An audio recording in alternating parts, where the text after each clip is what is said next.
ਦਰਸ਼ਕੋ break ਤੋਂ ਬਾਅਦ ਤੁਹਾਡਾ ਸਭ ਦਾ ਨਿੱਘਾ ਸਵਾਗਤ ਹੈ। ਦੋਨੋਂ ਸੈਗਮੈਂਟ ਦੇ ਉੱਪਰ ਸਾਨੂੰ ਤੁਹਾਡੇ ਸਾਰਿਆਂ ਦੇ ਮੈਸੇਜ ਮਿਲ ਚੁੱਕੇ ਨੇ। ਅਸੀਂ ਹੁਣ ਇਹ ਸ਼ੇਅਰ ਕਰਨ ਜਾ ਰਹੇ ਹਾਂ। ਤੁਸੀਂ ਸਾਡੇ ਨਾਲ ਇਸ ਤਰ੍ਹਾਂ ਬਣੇ ਰਹਿਣਾ ਔਰ ਲਿਖਣ ਲਈ ਤੁਹਾਡਾ ਸਭ ਦਾ ਬਹੁਤ-ਬਹੁਤ ਸ਼ੁਕਰੀਆ। ਜੀ ਡਾਕਟਰ ਸਾਹਿਬ ਕੀ ਕਹਿਣਾ ਚਾਹੋਗੇ? ਦੇਖੋ ਇਸ ਸੈਗਮੈਂਟ 'ਚ ਅਸੀਂ ਜਿਹੜੀਆਂ ਸਾਨੂੰ ਲਿਖਤਾਂ ਅੱਜ ਵਸੂਲ ਹੋਈਆਂ ਚੋਣ ਨਤੀਜਿਆਂ ਤੋਂ ਬਾਅਦ ਉਹਨਾਂ ਦਾ ਜ਼ਿਕਰ ਕਰਾਂਗੇ ਜੀ। ਔਰ ਉਸ ਦੇ ਨਾਲ ਹੀ ਜਿਹੜੇ ਮੈਸੇਜ ਵੀ ਨੇ, ਕਿਉਂਕਿ ਅੱਜ ਕਾਫੀ ਸਾਡੇ ਵੀਰ ਲਾਈਵ ਵਿਊ ਕਰ ਰਹੇ ਸੀ, ਦੇਖ ਰਹੇ ਸੀ, ਉਹਨਾਂ ਨੇ ਵੀ ਸਾਨੂੰ ਮੈਸੇਜ ਭੇਜੇ ਨੇ ਜੀ। ਪਹਿਲਾਂ ਕੈਲਗਰੀ ਤੋਂ ਹਰਚਰਨ ਸਿੰਘ ਪ੍ਰਹਾਰ ਹੋਰਾਂ ਨੇ ਪੰਜਾਬ ਦੇ ਚੋਣ ਨਤੀਜਿਆਂ ਬਾਰੇ ਆਪਣਾ ਨਜ਼ਰੀਆ ਦਿੱਤਾ। ਇਸ ਲਈ ਮੈਂ ਪੰਜਾਬ ਨੂੰ ਸੀਟ ਵਾਈਜ਼ ਡਿਸਕਸ ਨਹੀਂ ਕੀਤਾ ਕਿਉਂਕਿ ਮੈਨੂੰ ਇਹ ਚੰਗਾ ਲੱਗਾ ਉਹਨਾਂ ਦਾ ਐਨਾਲਿਸਿਸ। ਉਹਦੇ 'ਚ ਉਹਨਾਂ ਨੇ ਕਿਹਾ ਕਿ ਪਹਿਲਾ ਸੁਖਬੀਰ ਬਾਦਲ, ਹਰਸਿਮਰਤ ਬਾਦਲ ਤੇ ਪ੍ਰਨੀਤ ਕੌਰ ਦੀ ਜਿੱਤ ਬਾਦਲ ਤੇ ਕੈਪਟਨ ਦੇ ਫ੍ਰੈਂਡਲੀ ਮੈਚ ਨਾਲ ਸੰਭਵ ਹੋਈ। ਜੋ ਜ਼ਾਹਰ ਹੈ ਨਵਜੋਤ ਸਿੱਧੂ ਦੀ ਗੱਲ ਗਲਤ ਨਹੀਂ ਸੀ ਕਿ ਇਧਰ ਫਿਰੋਜ਼ਪੁਰ ਔਰ ਬਠਿੰਡੇ 'ਚ ਅਮਰਿੰਦਰ ਨੇ ਕੋਈ ਟੂਰ ਨਹੀਂ ਕੀਤਾ, ਕੋਈ ਵੋਟਾਂ ਨਹੀਂ ਪਵਾਉਣ ਦਾ ਕੋਸ਼ਿਸ਼ ਕੀਤੀ, ਔਰ ਉਧਰ ਉਹਨਾਂ ਨੇ ਪਟਿਆਲੇ 'ਚ ਆਪਣਾ ਕਮਜ਼ੋਰ ਕੈਂਡੀਡੇਟ ਖੜਾ ਕੀਤਾ ਸੀ, ਇਸ ਲਈ ਤਿੰਨਾਂ ਦੀ ਜਿੱਤ ਹੋਈ। ਭਗਵੰਤ ਮਾਨ ਦੀ ਜਿੱਤ ਬਾਦਲਕਿਆਂ ਵੱਲੋਂ ਢੀਂਡਸਾ ਪਰਿਵਾਰ ਨੂੰ ਸਿਆਸੀ ਤੌਰ ਤੇ ਖਤਮ ਕਰਨ ਦੀ ਸਾਜ਼ਿਸ਼ ਨਾਲ ਸੰਭਵ ਹੋਈ। ਸੋ ਜ਼ਾਹਰ ਹੈ ਕਿ ਸੁਖਦੇਵ ਸਿੰਘ ਢੀਂਡਸੇ ਤੋਂ ਵੀ ਉਹ ਦੁਖੀ ਸੀ, ਉਹਨਾਂ ਨੇ ਉਹਨੂੰ ਲਿਆਂਦਾ ਔਰ ਅੰਦਰ ਖਾਤੇ ਉਹਨਾਂ ਨੇ ਜਿਹੜੀ ਮਦਦ ਦੂਜੇ ਪਾਸੇ ਕੀਤੀ। ਔਰ ਇਹ ਇਵੇਂ ਹੁੰਦਾ ਬਰਨਾਲੇ ਨੂੰ ਹਰਾਉਣ ਲਈ ਇੱਕ ਸਟੇਜ ਤੇ ਢੀਂਡਸੇ ਹੋਰਾਂ ਨੇ ਸਰ ਸਿਮਰਜੀਤ ਸਿੰਘ ਮਾਨ ਹੋਰਾਂ ਦੀ ਮਦਦ ਕੀਤੀ ਜਦੋਂ ਮਾਨ ਸਾਹਿਬ ਜਿੱਤੇ ਸੀ। ਸੋ ਇਹ ਵੀ ਜਿਹੜੀ ਹੈ ਇੱਕ ਪੋਲੀਟੀਕਲ ਖੇਡ ਹੈ। ਤੀਜਾ, ਬੀਬੀ ਖਾਲੜਾ ਦੀ ਹਾਰ ਲਈ ਅਖੌਤੀ ਪੰਥਕ ਧਿਰਾਂ ਵੱਲੋਂ ਪਿਛਲੇ 2 ਦਹਾਕਿਆਂ ਤੋਂ ਸਿੱਖਾਂ ਨਾਲ ਕਮਾਏ ਜਾ ਰਹੇ ਧਰੋਹ ਤੇ ਮੌਕਾ ਪ੍ਰਸਤੀ ਜ਼ਿੰਮੇਵਾਰ ਹੈ। ਕੋਈ ਸ਼ੱਕ ਨਹੀਂ ਇਹਦੇ 'ਚ ਕਿ ਲੋਕਾਂ ਨੇ ਦੇਖ ਲਿਆ ਕਿ ਧਿਰਾਂ ਨੇ 2 ਦਹਾਕੇ ਪਿਛਲੇ 20 ਸਾਲ ਤੋਂ, ਇਹਦੇ 'ਚ ਅਸੀਂ ਵੀ ਸਾਰੇ ਉਸ ਦੇ ਵਿੱਚ ਸ਼ਾਮਲ ਹੈ ਜਿਹੜੇ ਲੋਕਾਂ ਦੀਆਂ ਆਸਾਂ ਤੇ ਪੂਰੇ ਨਹੀਂ ਉਤਰੇ। ਧਰਮਵੀਰ ਗਾਂਧੀ ਦੀ ਹਾਰ ਲਈ ਆਪ ਵੱਲੋਂ ਲੋਕਾਂ ਨਾਲ ਕੀਤਾ ਗਿਆ ਵਿਸ਼ਵਾਸਘਾਤ ਤੇ ਗਾਂਧੀ ਵੱਲੋਂ ਪਾਰਟੀ ਨਾਲ ਕੀਤੀ ਬੇਵਫਾਈ ਲਈ ਲੋਕਾਂ ਦਾ ਗਾਂਧੀ ਤੇ ਆਪ ਤੋਂ ਵਿਸ਼ਵਾਸ ਉੱਠ ਗਿਆ ਸੀ। ਲੋਕਾਂ ਨੂੰ ਲੱਗਦਾ ਜੇ ਆਪ ਵਾਲੇ ਵੀ ਅਕਾਲੀਆਂ ਤੇ ਕਾਂਗਰਸੀਆਂ ਵਰਗੇ ਹੀ ਹਨ ਤੇ ਫਿਰ ਕਿਉਂ ਨਾ ਜਿਸ ਦੀ ਸਰਕਾਰ ਹੈ ਉਸ ਦੀ ਘਰ ਵਾਲੀ ਜਿਤਾਓ, ਕਿਸੇ ਕੰਮ ਆਏਗੀ। ਸੋ ਡਾਕਟਰ ਗਾਂਧੀ ਕਿਉਂਕਿ ਜ਼ਾਹਰ ਹੈ ਆਮ ਆਦਮੀ ਪਾਰਟੀ ਦੀ ਟਿਕਟ ਤੇ ਜਿੱਤੇ ਸੀ, 2 ਮਹੀਨੇ ਦੇ ਵਿੱਚ ਵੀ ਸੈਪਰੇਟ ਹੋਏ। ਉਹਨਾਂ ਨੇ ਕਿਹਾ ਵੀ ਕਿਉਂਕਿ ਆਮ ਆਦਮੀ ਪਾਰਟੀ ਨਕਾਰੀ ਗਈ ਤੇ ਡਾਕਟਰ ਗਾਂਧੀ ਵੀ ਵਿਚਾਰੇ ਵਿੱਚ ਉਹਦੇ ਰਗੜੇ ਗਏ। ਫਿਰ ਉਹਨਾਂ ਨੇ ਕਿਹਾ ਕਿ ਵੀ ਪੰਜਾਬ ਦੀਆਂ ਹੁਸ਼ਿਆਰਪੁਰ, ਗੁਰਦਾਸਪੁਰ ਤੇ ਚੰਡੀਗੜ੍ਹ ਸੀਟਾਂ ਅਜਿਹੀਆਂ ਹਨ ਜਿੱਥੇ ਹਿੰਦੂ ਕਮਿਊਨਿਟੀ ਆਪਣੇ ਰਸੂਖ ਨਾਲ ਕਿਸੇ ਨੂੰ ਜਿਤਾ ਜਾਂ ਹਰਾ ਸਕਦੀ ਹੈ। ਇਸ ਵਾਰ ਹਿੰਦੂ ਮੋਦੀ ਦੇ ਹੱਕ ਵਿੱਚ ਭੁਗਤਣ ਲਈ ਇਹਨਾਂ 3 ਸੀਟਾਂ ਦੇ ਉੱਤੇ ਹੁਮਾ ਕੇ ਆਏ ਤਾਂ ਉਹਨਾਂ ਉਹ ਸੀਟਾਂ ਜਿੱਤ ਲਈਆਂ। ਇਹ ਬਿਲਕੁਲ ਠੀਕ ਐਨਾਲਿਸਿਸ ਹੈ।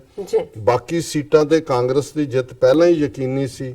ਇਸ ਦਾ ਇੱਕ ਕਾਰਨ ਪੰਜਾਬ ਦੇ ਲੋਕ ਅਕਸਰ ਮੌਕੇ ਦੀ ਸਰਕਾਰ ਦੇ ਹੱਕ ਵਿੱਚ ਭੁਗਤਦੇ ਹਨ ਤੇ ਦੂਜਾ ਲੋਕ ਅਕਾਲੀਆਂ ਨੂੰ ਵੀ ਸਬਕ ਸਿਖਾਉਣ ਦੇ ਰੌਂ ਵਿੱਚ ਸਨ। ਵੈਸੇ ਮੇਰੀ ਸਮਝ ਅਨੁਸਾਰ ਲੋਕਾਂ ਦਾ ਸਭ ਸਿਆਸੀ ਪਾਰਟੀਆਂ ਤੋਂ ਵਿਸ਼ਵਾਸ ਉੱਠ ਚੁੱਕਾ ਹੈ। ਬਿਲਕੁਲ ਠੀਕ, 5% ਦੀ ਘੱਟ ਵੋਟਾਂ ਪਈਆਂ, ਕੁਝ ਬੂਥਾਂ ਤੇ ਫੌਜੀਆਂ ਦੇ ਕੋਈ ਵੋਟ ਨਹੀਂ ਪਈ। ਅਖੀਰ ਚੁਣਾ ਗਿਆ ਪੰਜਾਬ ਵਿੱਚ ਅਖੌਤੀ ਪੰਥਕਾਂ, ਮਾਨਦਲ, ਆਪ ਵਿੱਚੋਂ ਨਿਕਲੇ ਧੜੇ ਆਦਿ ਸਭ ਮੌਕਾ ਪ੍ਰਸਤੀ ਦੀ ਸਿਆਸਤ ਕਰਦੇ ਹਨ। ਲੋਕਾਂ ਦਾ ਇਹਨਾਂ ਵਿੱਚ ਕੋਈ ਵਿਸ਼ਵਾਸ ਨਹੀਂ ਰਿਹਾ। ਕਾਮਰੇਡ ਪਹਿਲਾਂ ਹੀ ਆਪਣਾ ਆਧਾਰ ਗਵਾ ਚੁੱਕੇ ਹਨ। ਉਹਨਾਂ ਦਾ ਸਾਰੇ ਇੰਡੀਆ ਵਿੱਚੋਂ ਸਫਾਇਆ ਉਹਨਾਂ ਦੀ ਮੌਕਾ ਪ੍ਰਸਤੀ ਦੀ ਸਿਆਸਤ ਦਾ ਨਤੀਜਾ ਹੈ। ਉਹਨਾਂ ਨਾਲ ਅਜਿਹਾ ਹੀ ਹੋਣਾ ਚਾਹੀਦਾ ਸੀ। ਸੋ ਇਹ ਵੀ ਮੈਂ ਸਮਝਦਾ ਵੀ ਕੁਆਇਟ ਠੀਕ ਹੈ ਕਿ ਕਮਿਊਨਿਸਟ ਕਿਵੇਂ ਵਾਈਪ ਆਊਟ ਹੋਏ। ਇੱਕ ਲਿਖਤ ਨਜ਼ਾਕਤ ਅਲੀ ਜੀ ਦੀ ਜਿਹੜੇ ਸਾਨੂੰ ਅਕਸਰ ਲਿਖਦੇ ਨੇ ਉਹਨਾਂ ਦੀ ਆਈ ਹੈ ਔਰ ਉਹਦੇ 'ਚ ਉਹਨਾਂ ਨੇ ਇਹ ਕਿਹਾ ਕਿ ਵੀ I am your follower since long and I followed your program because you talk positive about Pakistan and then we Pakistan and Sikhs have a common enemy and they say that enemy of my enemy is my friend. So I assumed that you are our friend because of common enemy, but lately I realized it is not the case. I was wrongly influenced by this quote that enemy of my enemy is my friend because what you are saying or believing about Pakistan has nothing to do with animosity with India.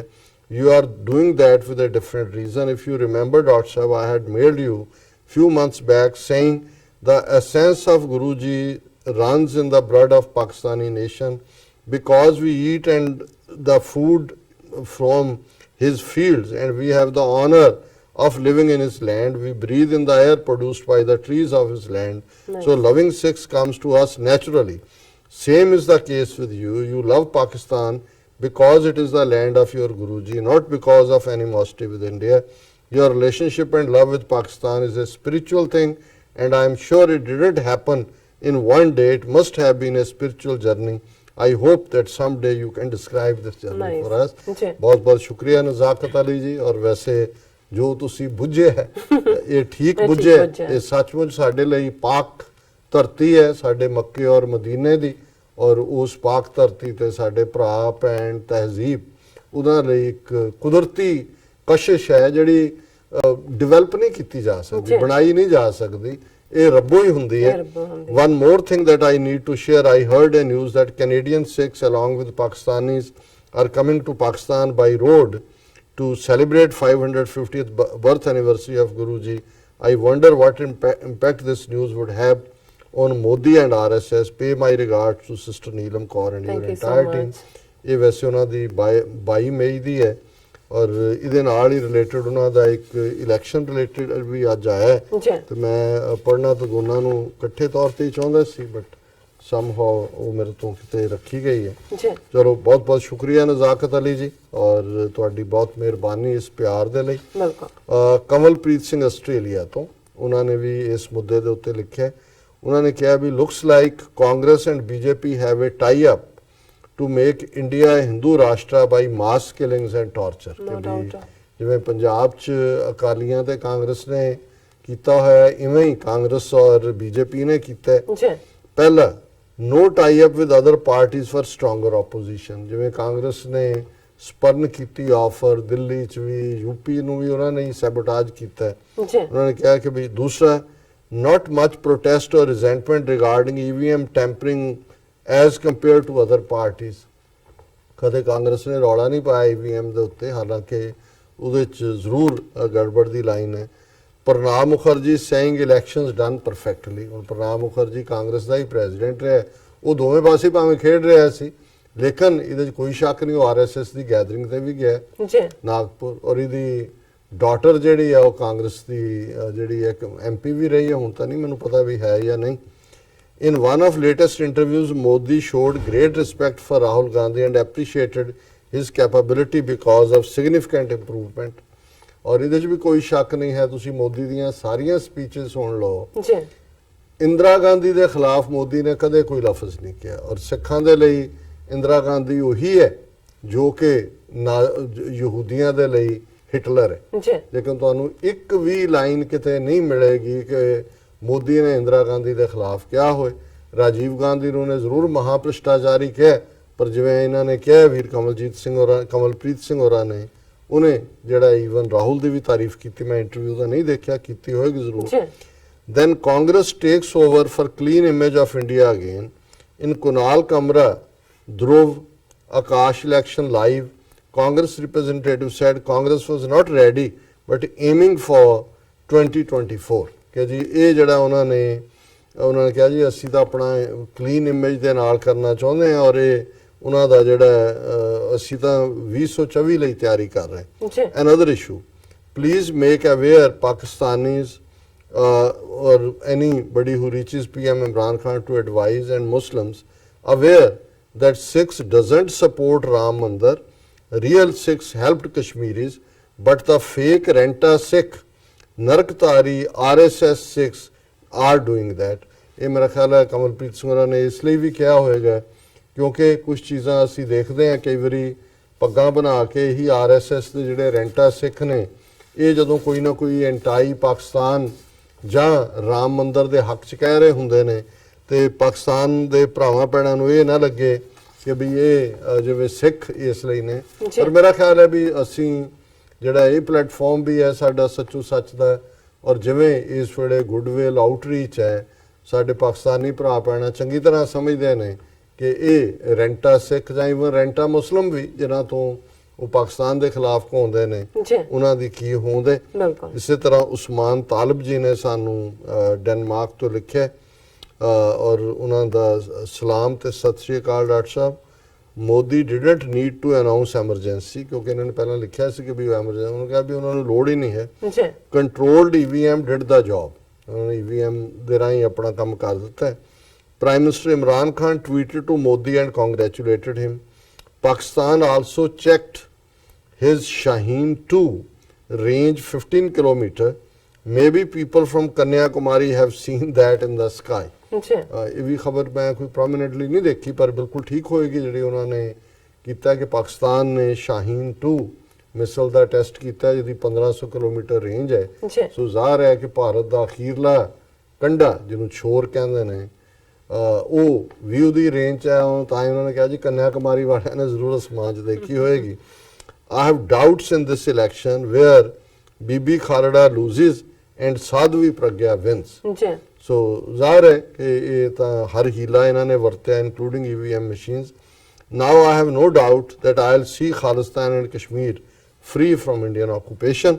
ਔਰ ਜ਼ਾਹਰ ਹੈ ਅਸੀਂ ਐਵੇਂ ਨਹੀਂ ਵਧਾਈ ਦਿੱਤੀ ਕਿ ਵੀ ਇੰਨੀ ਲੰਬੀ ਛਾਲ ਲਵਾ ਦਿੱਤੀ ਹੈ ਕਿ ਹੁਣ ਜਿਨ੍ਹਾਂ ਨੂੰ ਸਮਝ ਨਹੀਂ ਆਈ ਖਾਲਿਸਤਾਨ ਦੀ ਉਹਨੂੰ ਮੋਦੀ ਐਂਡ ਕੰਪਨੀ ਜਿਹੜਾ ਉਹ ਸਮਝਾ ਦੇਣਗੇ। ਮੇਰੇ ਕੋਲ ਹੈ ਤਾਂ ਹੋਰ ਵੀ ਨੇ ਪਰ ਹੁਣ ਫੇਸਬੁੱਕ ਮੈਸੇਜ ਆਪਣਾ ਸ਼ੇਅਰ ਕਰਦੇ ਆਪਣਾ ਦਰਸ਼ਕਾਂ ਨਾਲ। ਸੋ ਮੈਂ ਦੇਖਦੀ ਹਾਂ ਮੇਗਰਾ ਸਿੰਘ ਜੀ ਸਾਨੂੰ ਲਿਖਦੇ ਨੇ, ਉਹਨਾਂ ਨੇ ਹਿੰਦੀ 'ਚ ਸਾਨੂੰ ਲਿਖਿਆ।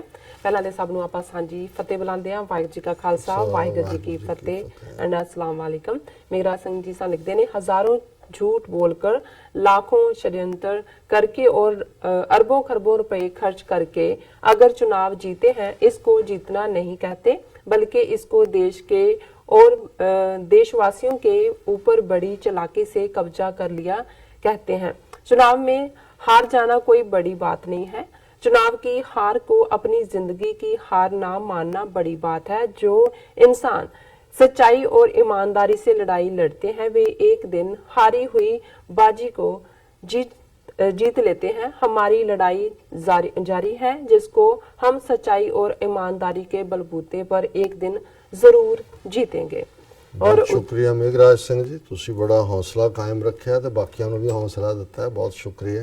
हौसला भी हिंदी च दिता है। देखो उधम सिंह जी दी आईडी तो सान लिखते ने, ਅੱਜ ਅਸੀਂ ਕਹਿ ਸਕਦੇ ਹਾਂ ਕਿ ਹੁਣ ਅਸੀਂ ਖਾਲਿਸਤਾਨ ਬਣਾਉਣ ਦਾ ਕੰਮ ਠੇਕੇ ਉੱਤੇ ਦੇ ਦਿੱਤਾ ਹੈ, ਪਰ ਇਹ ਵੀ ਨਾਲ ਹੈ ਕਿ ਸਿੱਖਾਂ ਨੂੰ ਇਸ ਦੀ ਕੀਮਤ ਸਿਰ ਦੇ ਕੇ ਉਤਾਰਨੀ ਹੋਵੇਗੀ। ਆਉਣ ਵਾਲਾ ਸਮਾਂ ਘੱਟ ਗਿਣਤੀਆਂ ਲਈ ਬਹੁਤ ਔਖਾ ਹੋਵੇਗਾ। No doubt. ਬਹੁਤ ਠੀਕ ਫਰਮਾਇਆ ਵੀਰ ਉਦਮ ਸਿੰਘ ਜੀ। ਇਰਫਾਨ ਸ਼ਾਹਜਾਦ ਐਂਡ ਬਨਾਰਸ ਖਾਨ ਜੀ ਸਾਨੂੰ ਹਮੇਸ਼ਾ ਤਰ੍ਹਾਂ ਲਿਖਦੇ ਨੇ, ਜੀ ਆਇਆਂ ਨੂੰ ਡਾਕਟਰ ਸਾਹਿਬ and Neelam Kaur ji, thank you so much. And Balvir Singh तंजल सन लिखते हैं, वाहिगुरू जी का खालसा। हाँ जी, तंजल सन वाहिगुरू जी का खालसा वाहिगुरू जी की फतेह लिखते हैं। बाल सिंह जी भी फतेह बुलाते हैं। सुखजीत सिंह जी भी सन लिखते हैं, तूफाना दा शाह असवार शहीद सरदार करतार सिंह जी सराबा जी के जन्मदिन दियां ਲੱਖ ਲੱਖ ਵਧਾਈਆਂ ਉਹਨਾਂ ਨੇ ਲਿਖਿਆ। ਤੁਹਾਨੂੰ ਵੀ ਔਰ ਸਾਡੇ ਸਾਰੇ ਦਰਸ਼ਕਾਂ ਨੂੰ ਵੀ। ਬਾਲ ਸਿੰਘ ਜੀ ਸਾਨੂੰ ਲਿਖਦੇ ਨੇ, ਡਾਕਟਰ ਸਾਹਿਬ ਜੀ ਤੁਸੀਂ ਬਹੁਤ ਵਧੀਆ ਵਿਸ਼ਲੇਸ਼ਣ ਕਰਦੇ ਹੋ। ਹੁਣ ਭਾਰਤ ਨੂੰ ਮੋਦੀ ਨੇ ਸੰਤਰੇ ਦੀਆਂ ਫਾੜੀਆਂ ਵਾਂਗ ਖਿਲਾਰ ਦੇਣਾ ਹੈ। ਜੋ ਜਮਹੂਰੀਅਤ ਦੀ ਛਿੱਲ ਪਾਈ ਸੀ ਉਹ ਲੱਥ ਗਈ ਹੈ, ਫਾੜੀਆਂ ਅੱਡ ਹੋ ਜਾਣੀਆਂ ਹੁਣ। ਸਤਪਾਲ ਸਿੰਘ ਪ੍ਰੇਵਾਲ ਜੀ ਸਾਨੂੰ ਫਤਿਹ ਬੁਲਾਉਂਦੇ ਨੇ। ਆਸਿਫ ਚੌਧਰੀ ਕਹਿੰਦੇ ਨੇ ਕਿ ਫੇਰ ਚਵਲ ਆ ਗਿਆ। ਔਰ ਬਾਲ ਸਿੰਘ ਸਾਨੂੰ ਲਿਖਦੇ ਨੇ ਕਿ ਮੋਦੀ ਦੀ ਜਿੱਤ ਖਾਲਿਸਤਾਨ ਵੱਲ ਵਧਿਆ ਹੋਇਆ ਇੱਕ ਕਦਮ ਹੈ। ਔਰ ਸਾਨੂੰ ਸਤਪਾਲ ਸਿੰਘ ਪੁਰੇਵਾਲ ਜੀ ਲਿਖਦੇ ਨੇ, ਉਹਨਾਂ ਨੇ ਲਿਖਿਆ ਕਿ ਇੱਕ ਪੁਰਾਣੀ ਲਿਖਤ, ਲੜਾਈ ਇੰਨੀ ਸੌਖੀ ਨਹੀਂ। ਭਾਰਤ ਦਾ ਮੁਕੰਮਲ ਸਿਸਟਮ ਮਨੂਵਾਦੀ ਵਿਚਾਰਧਾਰਾ ਵਾਲੇ ਬੇਈਮਾਨਾਂ, ਚੋਰਾਂ, ਲੁਟੇਰਿਆਂ ਅਤੇ ਜਰਾਇਮ ਪੇਸ਼ਾ ਲੋਕਾਂ ਹੱਥ ਆ ਚੁੱਕਾ ਹੈ। ਜਿਨ੍ਹਾਂ ਚਿਰ ਵੋਟਾਂ ਪਾਉਣ ਵਾਲਾ ਸਿਸਟਮ ਠੀਕ ਨਹੀਂ ਹੁੰਦਾ, ਉਨਾ ਚਿਰ ਇਹਨਾਂ ਨੇ ਚੰਗੇ ਬੰਦਿਆਂ ਨੂੰ ਜਿੱਤਣ ਨਹੀਂ ਦੇਣਾ। ਸਿਸਟਮ ਉਨਾ ਚਿਰ ਠੀਕ ਨਹੀਂ ਹੋਣਾ ਜਿੰਨਾ ਚਿਰ ਲੋਕ ਸੜਕਾਂ ਤੇ ਨਹੀਂ ਆਉਂਦੇ। ਲੋਕਾਂ ਨੇ ਉਨਾ ਚਿਰ ਸੜਕਾਂ ਤੇ ਨਹੀਂ ਆਉਣਾ ਜਿੰਨਾ ਚਿਰ ਉਹਨਾਂ ਨੂੰ ਇਹ ਸਮਝ ਨਹੀਂ ਆ ਜਾਂਦੀ ਕਿ ਗਲੀਆਂ ਨਾਲੀਆਂ ਤੋਂ ਉੱਪਰ ਹੋਰ ਬਹੁਤ ਕੁਝ ਹੈ ਜਿਸ ਨੂੰ ਸੁਧਾਰਨ ਨਾਲ ਸਾਡੀ ਲੁੱਟ ਬੰਦ ਹੋ ਸਕਦੀ ਹੈ ਅਤੇ ਅਸੀਂ ਵੀ ਅਮੀਰਾਂ ਵਾਂਗੂ ਵਧੀਆ ਜ਼ਿੰਦਗੀ ਜੀ ਸਕਦੇ ਹਾਂ। ਪਰ ਸਮੱਸਿਆ ਇਹ ਹੈ ਕਿ ਇੰਨੀ ਲੁਕਾਈ ਨੂੰ ਇਹ ਗੱਲ ਸਮਝਣ ਲਈ ਕਿਹੜਾ ਢੰਗ ਵਰਤਿਆ ਜਾਵੇ। ਇਸ ਤੋਂ ਵੀ ਵੱਡੀ ਸਮੱਸਿਆ ਇਹ ਹੈ ਕਿ ਇਹ ਮੰਨਣ ਨੂੰ ਤਿਆਰ ਨਹੀਂ ਕਿ ਅਸੀਂ ਅਗਿਆਨਤਾ ਵਸ ਜ਼ਿੰਦਗੀ ਜੀ ਰਹੇ ਹਾਂ। ਉਹ ਸਮਝਦੇ ਹਨ ਕਿ ਸਾਨੂੰ ਸਭ ਪਤਾ ਹੈ, ਪਰ ਜੇ ਅਜੇ ਵੀ ਸਮਝ ਨਹੀਂ ਆਈ ਤਾਂ ਰੱਬ ਹੀ ਰਾਖਾ। ਉਹਨਾਂ ਲਿਖਿਆ। ਔਰ ਸਾਨੂੰ ਪ੍ਰੀਤਮ ਰਹਿਮਾਨ ਵੀ ਲਿਖते ਨੇ, वाहिगुरू जी का खालसा वाहिगुरू जी की फतेह। तारिक हनी जी लिखते ने, you are Pakistani so you can not live in the hotel. A hotel in Mumbai did not allow Pakistani family to spend night. ਇਹ ਹੋਟਲ ਦੇ ਬਾਹਰ ਜਿਹੜੀ ਉਹਨਾਂ ਨੇ ਓਪਨਿੰਗ ਉਹਨਾਂ ਦਾ ਜੁਮਲਾ ਹੈ, ਇਹ ਨੋਟਿਸ ਲਾਇਆ ਹੋਇਆ ਹੈ ਕਿ ਵੀ ਜੇ ਤੁਸੀਂ ਪਾਕਿਸਤਾਨੀ ਹੋ ਤਾਂ ਇਸ ਹੋਟਲ 'ਚ ਤੁਸੀਂ ਨਹੀਂ ਰਹਿ ਸਕਦੇ। ਮੁੰਬਈ 'ਚ ਇਹ ਹੈ। ਔਰ ਹੋਰ ਵੀ ਈਵਨ ਆਗਰੇ ਦੇ ਨੇੜੇ ਤੇੜੇ ਵੀ ਕਿਤੇ ਇੱਕ ਮੁਸਲਮਾਨ ਹੋਟਲ ਓਨਰ ਨੇ ਵੀ ਉਹ ਲਾ ਦਿੱਤਾ। ਉਹਨੇ ਕਿਹਾ ਜੀ ਮੈਂ ਰਹਿਣਾ ਇੱਥੇ ਹੈ, ਮੈਨੂੰ ਆ ਕੇ ਕਿਹਾ ਗਵਾਂਢੀਆਂ ਨੇ, ਤੇ ਮੈਂ ਵੀ ਲਾ ਦਿੱਤਾ। ਪੁਲਵਾਮਾ ਤੋਂ ਬਾਅਦ ਦੀ ਗੱਲ ਜੀ। ਹਰਚਰਨ ਜੀ ਵੀ ਸਾਨੂੰ ਲਿਖਦੇ ਨੇ, ਕਹਿੰਦੇ ਨੇ ਕਿ ਵਾਹਿਗੁਰੂ ਜੀ, ਔਰ ਰਾਜਾ ਗੁੱਜਰ ਵੀ ਕਹਿੰਦੇ ਨੇ ਨਾਈਸ। ਔਰ ਦੂਸਰੇ ਸੈਗਮੈਂਟ ਤੇ ਵੀ ਮੇਰੇ ਕੋਲ ਥੋੜੇ ਸਾਰੇ ਮੈਸੇਜ ਨੇ। ਹੁਣ ਮੈਂ ਤੁਹਾਡੇ ਤੋਂ ਲੈ ਲੈਣਾ ਮਾਈਕ। ਹਾਂਜੀ। ਗੈਰੀ ਸੰਧੂ ਫਤਿਹ ਬੁਲਾਉਂਦੇ ਨੇ। ਸ਼ਹਿਜ਼ਾਦ ਇਰਫਾਨ ਜੀ ਆਇਆਂ ਨੂੰ ਡਾਕਟਰ ਸਾਹਿਬ। ਨੀਲਮ ਕੌਰ ਜੀ unknown human. No matter who comes in power, Sikhs will continue to suffer unless they wake from deep coma of ignorance, self-pity and lack of pride. ਬਿਲਕੁਲ ਠੀਕ ਹੈ ਕਿ ਵੀ ਇਹ ਜਦੋਂ ਤੱਕ ਤੁਹਾਨੂੰ ਅੰਦਰੋਂ ਅਹਿਸਾਸ ਨਾ ਹੋਣਾ ਸ਼ੁਰੂ ਹੋਏ ਵੀ ਤੁਸੀਂ ਗੁਲਾਮ ਹੋ ਜੀ। ਵਿਕਟਮਹੁੱਡ ਇਹ ਵੀ ਸਾਡੇ ਇੱਕ ਹਿੱਸੇ 'ਚ ਆ ਗਿਆ ਕਿ ਸਾਡੇ ਨਾਲ ਇਹ ਵੀ ਹੋਇਆ, ਇਹ ਵੀ ਹੋਇਆ, ਇਹ ਵੀ ਹੋਇਆ, ਉਹਨੂੰ ਵੀ ਕਈ ਵਾਰੀ ਤੁਸੀਂ ਇੰਜੋਏ ਕਰਨ ਲੱਗ ਜਾਂਦੇ ਹੋ ਕਿਤੇ ਨਾ ਕਿਤੇ। ਵਿਕਟਮਹੁੱਡ ਦੀ ਥਾਂ ਤੇ ਅਸੀਂ ਐਗਰੈਸਿਵ ਹੋ ਕੇ ਆਪਣੇ ਹੱਕ ਲੈਣ ਦੇ ਲਈ ਨਿਕਲੀਏ, ਔਰ ਆਪਣੇ ਸਿੱਖ ਹੋਣ ਤੇ ਸਾਨੂੰ ਫਖਰ ਹੋਣਾ ਚਾਹੀਦਾ, ਆਪਣੇ ਇਤਿਹਾਸ ਤੇ ਵੀ। ਅਹਿਮਦ ਹਮਜ਼ਾ ਡਾਕਟਰ ਸਾਹਿਬ ਐਂਡ ਨੀਲਮ ਆਪੀ ਸਲਾਮ। I am really upset to know about the results of Indian elections. The results reveal that India has predominantly become a Hindu state. Ahmad Hamza ਜੀ ਉਦਾਸ ਨਾ ਹੋਵੋ। ਮੈਂ ਸਮਝਦਾ ਵੀ ਜਦੋਂ ਦੁਸ਼ਮਣ ਦਾ ਨਕਾਬ ਚੁੱਕਿਆ ਜਾਂਦਾ ਹੈ, ਪਛਾਣਿਆ ਜਾਂਦਾ ਹੈ, ਲੜਾਈ ਸੌਖੀ ਹੋ ਜਾਂਦੀ ਹੈ। ਸੋ ਇਸ ਨੂੰ ਇਵੇਂ ਨਾ ਲਿਆ ਜਾਏ। ਮੈਂ ਸਮਝਦਾ ਵੀ ਅਲਟੀਮੇਟਲੀ ਉਹਨਾਂ ਨੇ ਜਿਹੜਾ ਆਪਣਾ ਚੁੱਕ ਕੇ ਦਿਖਾ ਦਿੱਤਾ ਹੈ ਨਕਾਬ ਕਿ ਵੀ ਉਹਨਾਂ ਦੀ ਹਕੀਕਤ ਕੀ ਹੈ। ਔਰ ਇਹ 5 ਸਾਲ ਬੇਸ਼ੱਕ ਟਫ ਟਾਈਮ ਹੋਏਗਾ, ਪਰ ਇਹ ਸਾਡੇ ਰਾਹ ਨੂੰ ਵੀ ਜਿਹੜਾ ਹੈ ਉਹ ਹੋਰ ਸਾਡੀ ਮੰਜ਼ਿਲ ਨੂੰ ਵੀ ਹੋਰ ਨੇੜੇ ਲਿਆ ਰਿਹਾ। ਫਿਰ ਉਹਨਾਂ ਨੇ ਕਿਹਾ if you want to know who rules and controls you, simply ask yourself whom you cannot criticize. ਇਹ ਵਾਲਟੇਅਰ ਦੀ ਕੋਟ ਹੈ ਕਿ ਜਿੱਥੇ ਤੁਸੀਂ ਕਿਸੇ ਨੂੰ ਕਹਿ ਹੀ ਨਾ ਸਕੋ ਕੁਝ, ਬਿਲਕੁਲ ਕ੍ਰਿਟਿਸਾਈਜ਼ ਨਾ ਕਰ ਸਕੋ। ਔਰ ਬਿਲਕੁਲ ਇਹੀ ਹਾਲ ਉੱਥੇ ਹੈ ਕਿ ਵੀ ਤੁਸੀਂ ਜੇ ਆਪਣੀ ਆਵਾਜ਼ ਚੁੱਕਦੇ ਹੋ ਤੇ ਉਹਨੂੰ ਉਹ ਹੇਟ ਸਪੀਚ ਬਣਾ ਕੇ ਤੁਹਾਡੇ ਤੇ ਦੇਸ਼ ਧਰੋਹ ਦਾ ਜਿਹੜਾ ਉਹ ਚਾਰਜ ਲਾ ਦਿੰਦੇ ਨੇ। और अहमद हम साहब फिर लिखते हैं the coming 5 years will be a tough time for Muslim and Sikhs of India. Pakistan will also have to face a hostile India on the border. ये बिल्कुल ठीक है। और फिर unknown human Bollywood movie biggest democracy and champions of secularism stand exposed today in front of whole world after these days. ਹੁਣ ਤਾਂ Modi biopics Akshay Kumar ਉਹ ਵੀ release ਹੋ ਰਹੀ ਹੈ। ਹੁਣ ਮੋਦੀ ਚਾਰਜ ਫੇਰੇ ਹੋਏਗੀ, ਪੈਸੇ ਵੀ ਬਣਾਉਣਗੇ ਬਾਕਸ ਆਫਿਸ ਤੇ। ਔਰ ਅਮਨਦੀਪ ਸਿੰਘ ਲਿਖਦੇ ਨੇ India's elections it's a big fraud. Jamil ਲਿਖਦੇ ਨੇ ਜ਼ਮੀਲ ਜ਼ਹੂਰ ਲਿਖਦੇ ਨੇ ਖਾਲਿਸਤਾਨ ਜ਼ਿੰਦਾਬਾਦ। ਫਿਆਜ਼ ਲੋਨ ਜੀ ਡਾਕਟਰ ਸਾਹਿਬ नफरत के वोट का नंगा नाच इंडियंस इलेक्शंस मैंने में देखा। और बिल्कुल ज़ाहिर है कि भाई होर की सी नफरत सी और झूठ फेक न्यूज़ और पापी चूलो। सुषमा स्वराज की जगह स्मृति ईरानी को फॉरेन मिनिस्टर बना दो। इमरान खान खुद ही सेट करके गर्लफ्रेंड बना लेगा। ਹੁਣ बुढ़ा हो गया नाले ਹੁਣ इमरान खान हाथ 'ਚ तस्वीर रखते हैं। ਹੁਣ नहीं ਹੁਣ ਤਾਂ ਪੀਰਨੀ जी बैठे ने उन्होंने ਜਿਹੜਾ ਨਾਲ ਦੀ ਨਾਲ एक्शन ले लेना। रूमी एक्सीलेंट लिखते हैं। फिर जुहैर चादर जहाँ चधार इलेक्टेड PM नहीं है मोदी, सेलेक्टेड PM है। इलेक्शन एक ढोंग था। हिंदुत्वी के शैतानी से खुदा सबको बचाए। बिल्कुल रब महफूज रखे। चाणक्य पुत्र इन्हों का शैतानी च कोई सानी नहीं है। और मोह नव लिखते ने सत श्री अकाल इस्लाम डॉक्टर साहब I think the elections have been rigged. ज़ाहिर है Rumi yes it is brother. और फिर unknown human Sadhvi Pragya win and Bibi Khalra loses is enough to expose mentality of democratic Indians.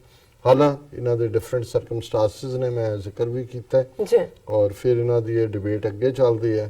मियो cat doctor साहब now India on self destruction MOD mark my word because of BJP and RSS makes hell Indian minorities life। इस कोई शक नहीं है कि भी आने वाले पीरियड वड्डे पैमाने ते डिस्ट्रक्शन दा है। और थल्ले भी बहुत सारे होर मैसेज ने बट मैं जी राज साहब मेरे को मैसेज ने ਅਸੀਂ ਉਹਨਾਂ ਦੇ ਨਾਮ ਬੋਲ ਦਨੇ ਆ।